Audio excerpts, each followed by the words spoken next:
नीमच राजस्थान की सीमा से सटा पश्चिम मध्य प्रदेश का आखिरी जिला है। ये इलाका अफीम उत्पादन के लिए देश ही नहीं बल्कि पूरी दुनिया में मशहूर है। यहाँ की मंडी देश की सबसे बड़ी औषधीय मंडी है। यहाँ खरीदी बेची जाने वाली औषधीय फसलें दुनिया के बाजारों में अपनी धाक जमा रही है। नीमच जिले में नवाचार के साथ की जा रही अधुनातन और प्राकृतिक खेती से पैदा होने वाली कई फसलें दुनिया के बाजार में अपनी गहरी पैठ बना रही हैं। मध्य प्रदेश सरकार एग्रीकल्चर टेक्नोलॉजी मैनेजमेंट एजेंसी यानी आत्मा परियोजना के जरिए कृषि जैव विविधता को नीमच जिले में खासा बढ़ावा दे रही है। बीज, तकनीकी सलाह, प्रशिक्षण, संसाधनों की उपलब्धता और मार्केट लिंकेज करवाकर सरकारी अमला किसानों को आत्मनिर्भर और आर्थिक रूप से स्वावलंबी बना रहा है। पहले हम 4-5 फसल ही लेते थे साल भर की, और अभी हम आत्मा विभाग से जुड़ने के बाद अभी मैं करीबन 20 फसलें ले रहा हूँ, और 20 फसलें सारी अलग अलग ले रहा हूँ। तो उन्होंने मेरे को कम से कम 60-70% उत्पादन में और आमदनी में अपनों को फ़ायदा मिला है। अधिकारी खेत तक और घर तक आते हैं और हर चीज़ की एक एक जानकारी देते हैं और किसानों के फ़ायदे के लिए सोचते हैं। तो अब और क्या, सरकार तो इतना कर ही रही है, तो हमें तो फ़ायदा हो ही रहा है किसानों को। आत्मा परियोजना और एग्रीकल्चर बायोडायवर्सिटी से होने वाले फायदों से नौजवान किसानों का पलायन तक थमने लगा है।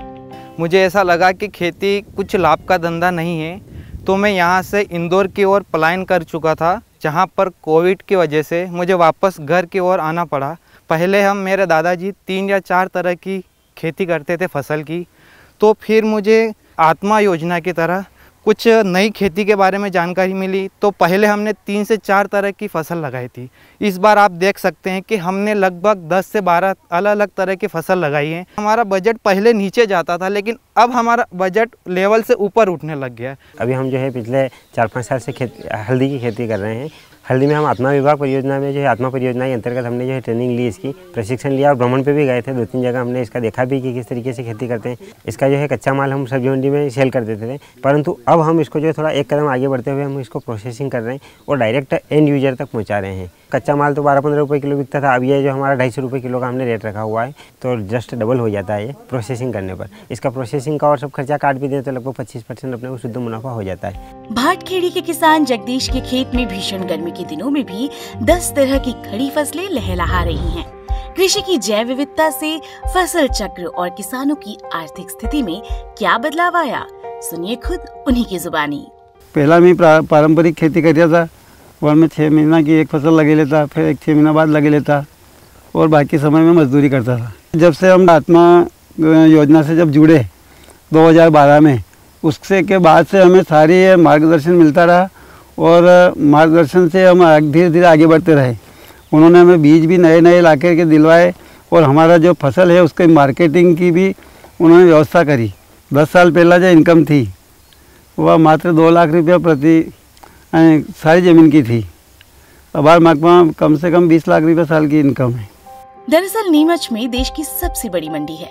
यहाँ औषधीय फसलों के साथ कई अन्य तरह की फसलों के खरीदार, व्यापारी और किसान बड़ी तादाद में आते हैं। इस मंडी में किसानों की हर फसल का मार्केट आसानी से मिल जाता है, क्योंकि अन्य किसी मंडी में औषधि फसलों का विक्रय नहीं किया जाता है।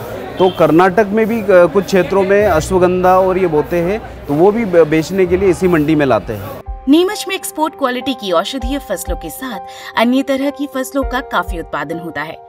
यहाँ के किसान 100 से ज्यादा प्रकार की विविध फसलों की पैदावार ले रहे हैं। इनमें औषधीय, मसाला, तिलहन, दालें, अनाज, सब्जियां, फूल, फल, चारा और अन्य कीमती फसलें शामिल हैं। इस तरह की खेती को अपनाने के लिए सरकारी महकमा मैदानों तक अपना अथक परिश्रम कर रहा है। 2016 के बाद मैंने 3 जो क्रॉप इंट्रोड्यूस की है, तीनों का मार्केट बहुत अच्छा है, किसान को अच्छा इनकम हो रहा है और काफ़ी बड़े एरिया में वो धीरे धीरे अब ग्रो होना शुरू हो चुकी है। अभी एक क्रॉप और है मेरी जो मैं ट्रायल लूँगा इस बार खरीफ में, तो वो भी एक एक्सपोर्ट ओरिएंटेड क्रॉप है। उसका इंडिया में कोई कंजप्शन नहीं है, लेकिन एक्सपोर्ट बहुत अच्छा है, तो मैं इस बार उसका भी एक्सपेरिमेंट करने वाला हूँ। हमारे जो संस्थाएं हैं और हमारा जो कृषि विज्ञान केंद्र है और महाविद्यालय, उसके माध्यम से जो अच्छी गुणवत्ता का बीज आ रहा है, नई नई किस्मों का बीज आ रहा है, किसानों को दे रहे हैं, ताकि जो है वो किसान भी उससे उत्पादन लेने के लिए प्रोत्साहित हो रहे हैं, ज़्यादा उससे प्रयास कर रहे हैं। नीमच जिले में कुल 800 गांव हैं। इनमें 1,79,376 हेक्टेयर कृषि योग्य रकबा है। जिले में कुल 1,36,843 किसान हैं। जिले में 65 से 71,000 हेक्टेयर में किसान बायोडाइवर्सिफाइड एग्रीकल्चर कर रहे हैं, यानी कुल रकबे के 35 से 40%। ये आंकड़ा बाकी जिलों की तुलना में सर्वाधिक है। जो एग्रीकल्चर बायोडाइवर्सिटी है उसके माध्यम से हम चाहते हैं कि हमारे किसान जो सस्टेनेबल एग्रीकल्चर की तरफ बढ़े। नीमच के किसान उसमें काफ़ी इंटरेस्ट भी ले रहे हैं और हमारा विभाग भी उनको जो है कि ज़्यादा से ज़्यादा मदद देने के प्रयास कर रहा है। लेकिन नीमच में काफ़ी सारे किसान जो हैं, हमारे किसान बंधु अपने छोटे से रकबे में भी कई किस्म की क्रॉप्स ग्रो करते हैं और ये इसीलिए पॉसिबल हो पाता है क्योंकि नीमच की एक बड़ी मंडी है और जहाँ पे उनको मार्केट लिंकेज अच्छा मिल जाता है और व्यापारियों का भी अच्छा सपोर्ट रहता है। तो हमारी कोशिश है कि ऐसे लोगों को और प्रोत्साहित करें और धीरे धीरे फूड प्रोसेसिंग में ले जाकर इसको बढ़ावा दिया जाए। यकीनन खेती में जैव विविधता किसानों की आर्थिक प्रगति का सबसे सशक्त जरिया साबित हो रहा है। ऐसे में नीमच जैसा बेहतर प्रबंधन और मार्केट लिंकेज सोने पर सुहागा है। नीमच ने प्रदेश के किसानों को एक नई राह दिखाई है।